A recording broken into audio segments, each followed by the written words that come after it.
Hi, I'm Max Keiser. Welcome to the Keiser Report. The war continues, the financial war. We called it. We predicted it. Now we're in it. Stacy Herbert. Max Keiser, yes, this financial war is being played out in not only the propaganda being perpetrated by the mainstream financial media, but also in prices. That's the important thing to look at here. First, I want to show you a cartoon from the Chattanooga Times Free Press by Clay Bennett. And the title of the cartoon is Economic Trends. Yep, pitchforks up 8 3/4 and torches up 7 1/2. Yes, the war plays out on the big board, Max. Dissent is up. As we've been saying on this show for many, many months, and we've been talking about for years, you need to monetize dissent, and you need to get it higher, represented as a price, because it's a price propaganda, so you need to price your dissent first and then get the price higher. I know you Occupy Wall Street people can wrap your mind around this. Just open your mind and think. Yes, and one of the elements of this, why pitchforks, the price is going up and soaring on the big board there, is as President Obama had famously said to the bankers, I'm the only thing that stands between you and the pitchforks. But the fact is that there has been no justice, right? None of these bankers have been delivered to justice. And so it ends up being pitchforks and beheadings. Yeah. I don't understand why in a country that's so eager to execute people, like down in the state of Texas, they kill hundreds of people down there for trivial crimes. Why are they so shy about going after bankers who are committing unbelievably horrid, wretched financial crimes of rape and terror? Surely there's a hot chair or a lethal injection or a guillotine blade for them. Now let's look at how, again, this war is fought in prices. Bulls bust out in final hour. Dow is up 377 points from low on bank reversal. So markets soared suddenly in the last half hour. And apparently the cause, according to Zero Hedge, is FT causes massive short squeeze with mother of all end of day rumors. Well, the end of day rumor was yet another potential bailout for Europe. But again, it was a rumor, and if you actually read past the headline on the FT, apparently it was like, well, these are just discussions. There's no real plan. It's so sad because obviously for the 99% of Americans who are not directly tied to larceny on Wall Street, the number that they would want to see go up is the number of jobs. Mm-hmm. The fact that you have all these millions of Americans rooting for stocks to go up, which only benefit a few guys on Wall Street, is absurd. And it just shows you the propaganda is brilliant. That higher prices at the end of the day somehow are good for us. This is an amazing triumph of propaganda in the 21st century, tying prices to a Pavlovian type response amongst the population. Yeah, and again, it's war, and this is being fought intentionally. These are intentional moves. As the headline said, there was a massive short squeeze. So they were trying to destroy anybody that would bet against the markets.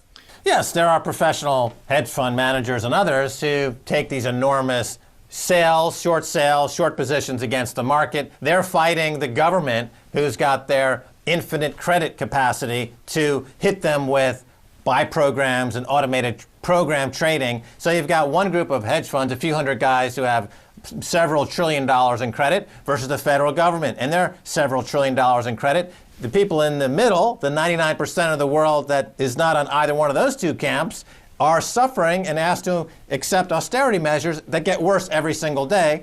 Now, I just spoke of people who short the market.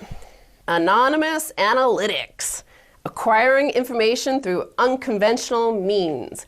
This is apparently anonymous hackers set up activist hedge fund.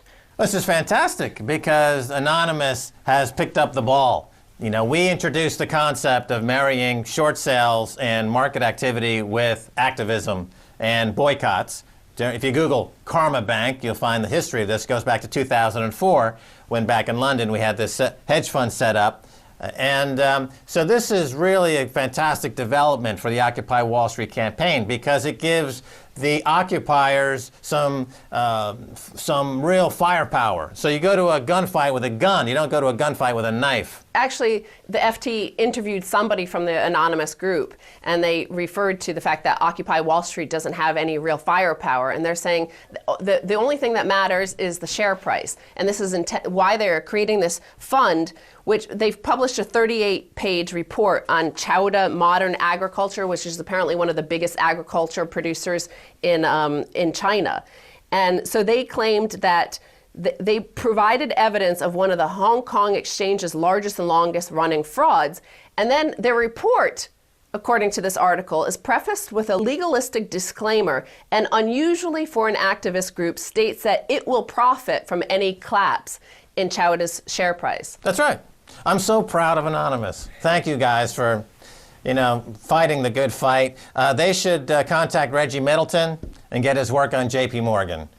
Go after JP Morgan with your short sales, your naked short sales hopefully, and take that stock price down to zero, profit wildly, and share the goodies. But imagine had they existed and released this information about all these CDOs, for example, that for years nobody knew other than the bankers themselves who had packaged these fraudulent securities. Only they had the advantage of being able to short those securities they were creating because they knew themselves that as having packaged it, that they were toxic. Imagine if Anonymous had been able to release, as they've done here, the inside emails that these people, like Goldman Sachs, we know were referring to beep deals. So imagine had they released those in 2005 when these fraudulent securities were being packaged. Right. While Goldman Sachs was shorting the products that they themselves created, knowing that they were toxic and worthless, a hedge fund run by a group like Anonymous could have also been selling short those CDOs and other toxic products, but the profits that were generated in the Anonymous hedge fund could have been distributed to building up the Occupy Wall Street campaign around the world and to go to war with the Wall Street terrorists. So they have the potential to make billions and billions of dollars in a hedge fund like this. This is an untapped market, and there's very little correlation. The problem in the hedge fund industry right now is that everything is correlated with everything else, so everyone's making the exact same bet. Apple Computer, for example, is one of the biggest holdings in over 180 hedge funds. They're making the exact same bet. There's nobody doing something different, except now you've got a major player. They should make billions and billions of dollars. What they do with the profits, it's obvious where the profits should go. They should feed Indian people who have been viciously attacked by Coca-Cola, feed workers in Colombia who were murdered by Coca-Cola. They should do stuff and be counter-capitalists, reverse capitalists. Again, so Anonymous will be vilified for this, just as Alessio Rastani was vilified for not being a too-big-to-fail trader. Now look at this headline, which won't get any attention and shock from the likes of Fox and Friends. Meet the Texan investor who made millions from the credit crunch, and now he's betting Europe will go down the drain. So first he made money on the subprime mortgage crisis because he believed as the subprime market collapsed that the financial crisis was being hidden by rich Western governments. So because of this, he's now buying credit default swaps on places like Greece, and he'll make hundreds of thousands of dollars if Greece defaults. Now, he's attacking these countries with these credit default swaps. He doesn't own their debt, he's just betting against them. Is he vilified? No. No, because he knows how to play the game. He pays off politicians. He, like in the Murdoch enterprise, totally corrupt. He will pay off the Tories with Cameron and Osborne, completely corrupt. So therefore, his marauding in the markets and making money by shorting stocks is considered a necessary lubricant for markets. Whereas Rastani, who simply is doing the exact same thing but on a smaller scale, he's like a home version of a financial terrorist, he's held up as being, oh my God, this guy is absolutely detrimental to our operating economy and he should be vilified. But he's just a low-level punk. This guy is a full-fledged global financial terrorist. But Cameron, who endorses this type of looting, but puts kids who loot a bottle of milk in jail, he's been shown now to be completely duplicitous. And, let me just quickly aside that, again, with the Anonymous hedge fund, the billions and billions of profits that they make, obviously, if they buy physical silver with that, it would jack the price up to $60, $70, $80, $90, $100 an ounce, which, of course, would benefit everybody. And could take down JP Morgan, because I want to bring up this Texas investor is Kyle Bass. Kyle Bass is the one that ended up collapsing Bear Stearns, which was handed to JP Morgan, which was then delivered all of those shorts on the silver market. So Kyle Bass, remember, he was the one that was speaking to CNBC and told them that he started the rumor that he couldn't get the payoff on his credit default swap on Bear Stearns. But in fact, the next morning it was paid off. Yeah. So he's inside manipulating markets. He's a financial terrorist causing human misery, death, and deprivation. But Cameron and Obama are on their knees telling him he's the god that they worship. And meanwhile, when it's exposed that some low-level people are doing the same thing, oh my God, well, how can we survive with this? Yeah, if you're not taking down banks in order to hand them to JP Morgan for pennies on the dollar, then you're the bad guy. Now I want to look at some more, you brought up precious metals, some more propaganda against the population. Here's from the FT. It's an opinion piece. Gold bugs beware. The bubble is finally bursting. This is from a professor at Boston University, and he says, gold's recent volatility is spooking investors and destroying demand. He claims, even though imports to Turkey up 644%, imports to India, the biggest consumer of gold in the world, up many, many times over. So where is this guy? He's just pulling a fabricated idea out of his bottom. Well, again, it's price propaganda. He is seeing a price fall as commensurate with demand fall. Demand for gold and silver is increasing. The fact that the price is not going up is because these markets are manipulated by the Financial Times and the people who support the Financial Times and the people who support the corrupt banking system. That's the unimpeachable truth. And then a part of his propaganda is he's saying that if gold is falling in a weak economy, imagine if it eventually moves from chaos to prosperity, how bad gold will do. Exactly. But as we said at the top of the show, the price of pitchforks is going higher. In the world we see around us, in the Occupy Wall Street, and the Occupy Oz, and the Occupy Melbourne, and the Occupy Los Angeles, and the Occupy the City of London, that's the price of pitchforks. Justice has not been delivered, so there will be no prosperity. This guy just doesn't get it. Yes, if Occupy Wall Street hedge fund tells everybody in the world, in all these cities who are protesting, to start buying silver, physical silver, 1 ounce at a time, and they themselves are buying it billions of dollars at a time due to their short sales and naked short sales of corrupt institutions like JP Morgan and other banks and other companies that are committing financial fraud and financial terrorism, then the total dynamic of the global market shifts away from the people getting abused. They then become the rulers against a class of people that are doing the abusing. Stacy Herbert, thanks so much for being on the Keiser Report. Thank you, Max. Don't go away. Much more coming your way, so stay right there.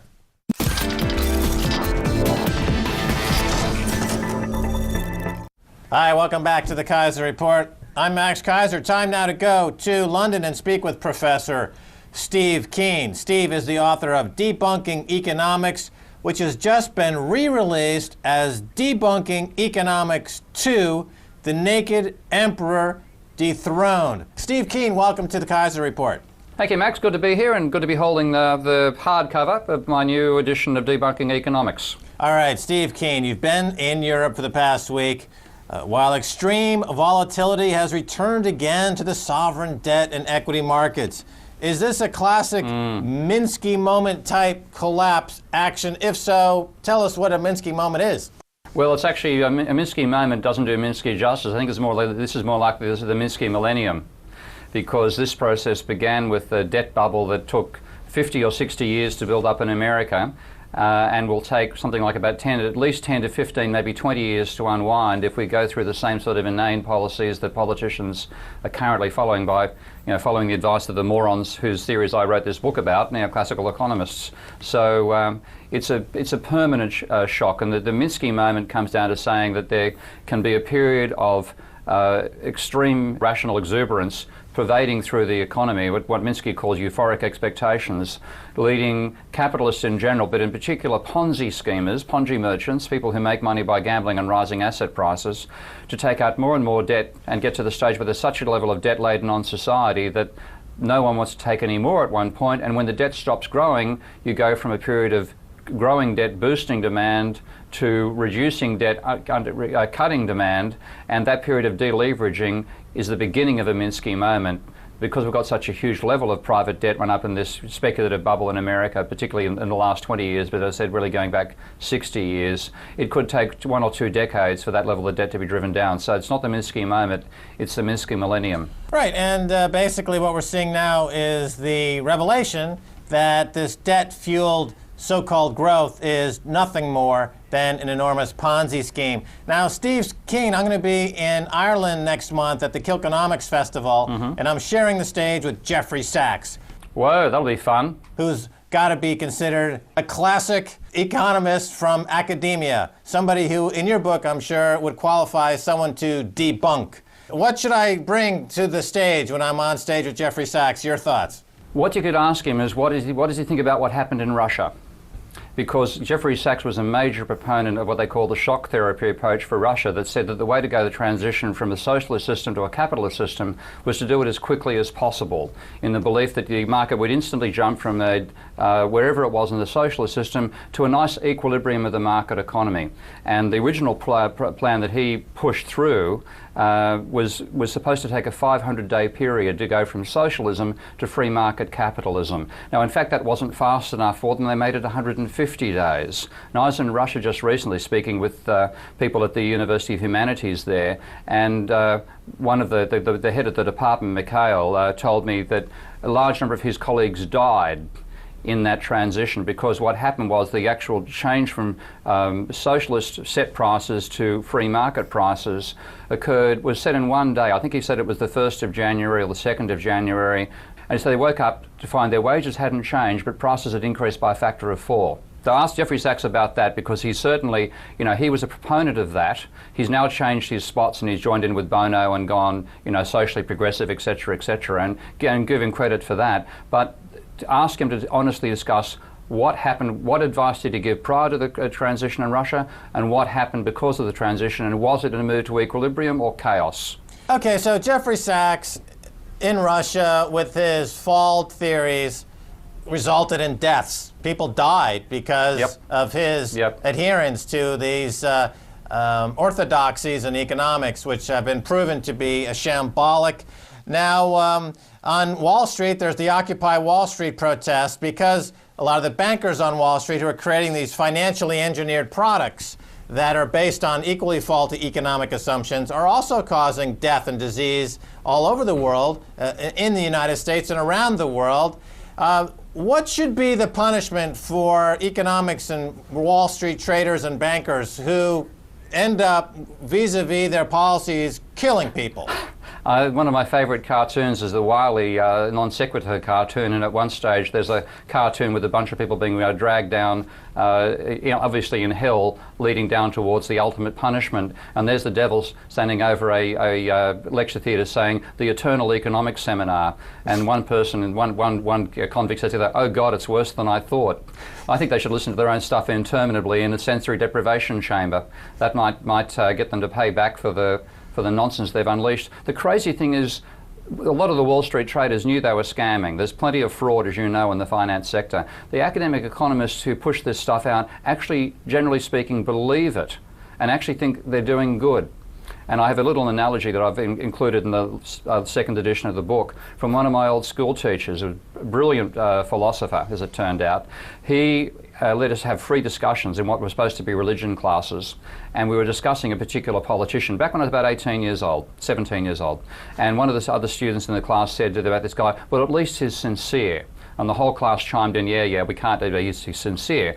And the teacher, who normally shut up and didn't say a word, piped up and said, "Don't overrate sincerity.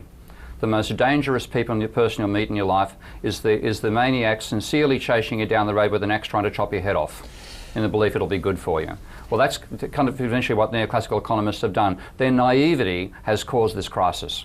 Yeah, and this has been played out recently with in the mainstream media in America covering the Wall Street occupation and other campaigns going on, that, well, the bankers are sincere in their attempts to do something, and this has resulted in a huge mismatch. And even crypto conservatives like Jon Stewart can't seem to wrap their mind around the fact that they're dealing with quite an opposing force of destruction. Well, let's move back to Europe for a second. Your thoughts on the European Financial Stability Fund, even the proposed, revised, expanded, and leveraged version.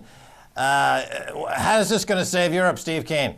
Oh, it's going to save it by bearing it under yet more debt. I mean, you do need a government sector stimulating the economy when you've got a downturn in the private sector. But this whole thing is trying to solve a debt crisis by issuing more debt that's still got to be paid back. You've got to come back to Michael Hudson's classic phrase in this whole point: debts that can't be repaid won't be repaid. And what we need is not more and more debt reschedulings and leveraging of current levels of rescue into yet more debt that the embattled country has to pay. We need to abolish large slabs of this debt that should never have been issued in the first place, and it's the finance sector that should wear the pain, not the ordinary person in Greece or the rest of Europe.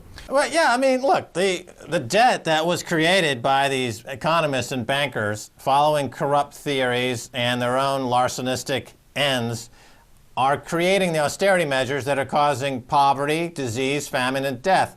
So they're killing people, literally. There's an axiomatic relationship. More debt equals more death. Yeah, well, we need something like that. We're still at the phase where we're denying that there's a long-term crisis. People are still thinking we're going to come out of this thing, you know, and it's just a case of this package will get us over. Thank God that's over. Let's move back to the next boom. That's the same attitude they had in 1931 and 32 in the Great Depression. It took them a long time to realize, hell, this is serious. We're stuck here.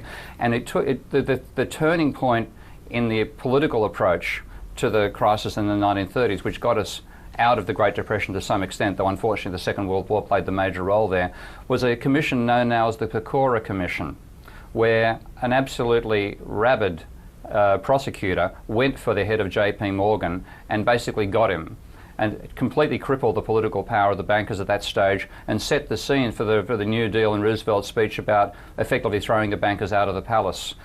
We need a political shift like that, and in many ways I think this Occupy Wall Street movement, which I now see is replicated in my own country with Occupy Sydney and Occupy Melbourne and a few others taking up around the world, that public movement may be what's needed to shift the politicians and stop them being in the pockets of the bankers and put the bankers behind bars instead, because until a few of them end up there, the same behaviour is going to continue.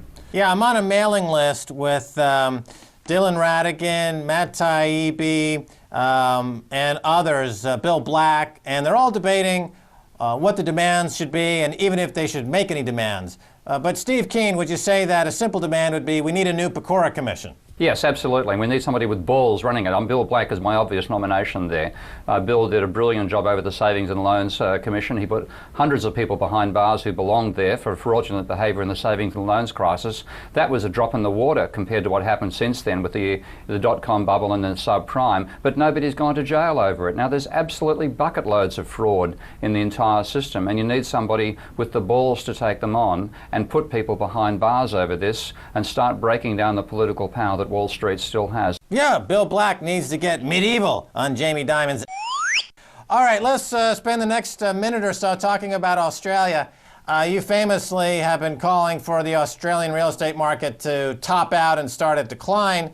Of all your work, Steve Keen, this is the one prediction that has lagged the others, but it seems as though you're being vindicated. Bring us up to date. Yeah, well, I made that call about house prices falling 40% over 10 to 15 years in about, I think, August of 2007. And in October of 2007, the government brought in what I prefer to call the first home vendors boost, where rather than giving first home buyers 7,000 Australian dollars as a deposit towards their first home, they gave them 14,000 and 21,000 if they bought a new place, and states like Victoria whacked them up to an extra $15,000. So in the case of Victoria, depending on where you bought, you can get a $35,000 cheque from the government simply for saying you're going to go and buy a house. Now that restarted the bubble, which had started to burst at the time. So when I made that call, house prices had fallen about 5% on an annualised basis.